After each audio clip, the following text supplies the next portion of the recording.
I'm going to show you how I make jump rings. I use aluminium knitting needles, and they're great because it shows the size on it so you can have it just sitting on your bench.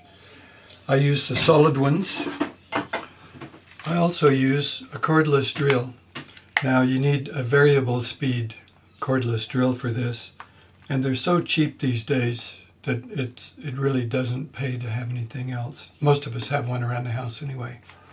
So you just snug your knitting needle or mandrel in, take your piece of wire, and I recommend half-hard wire.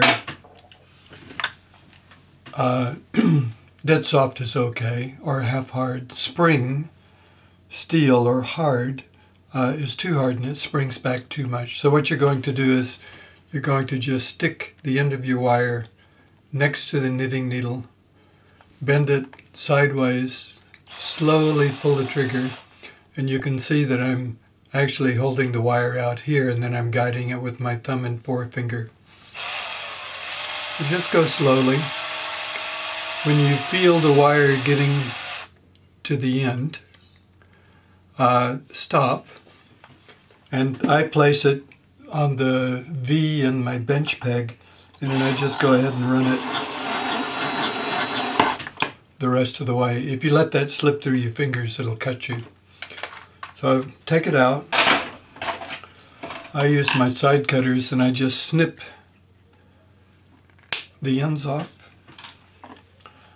Now, there are many ways to hold jump rings.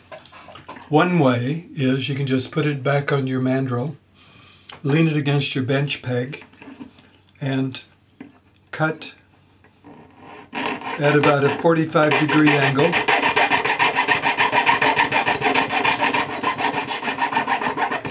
And you can just push the jump rings up a little bit at a time. A friend of mine that makes a lot of chains holds with the flat part of your bench peg up. She holds the coil tightly and pushes down really hard. I'll zoom in.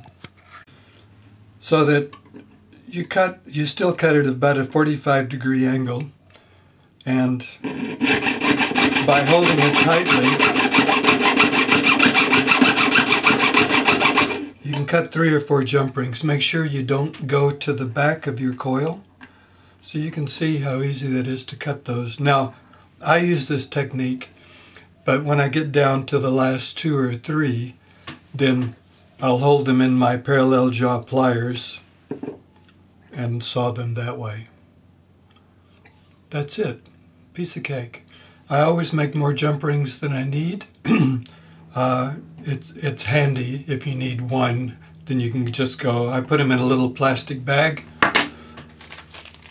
and I write what it is on it. So that's the size, and that's also the size of the wire. Makes it a very tidy way to keep the stuff.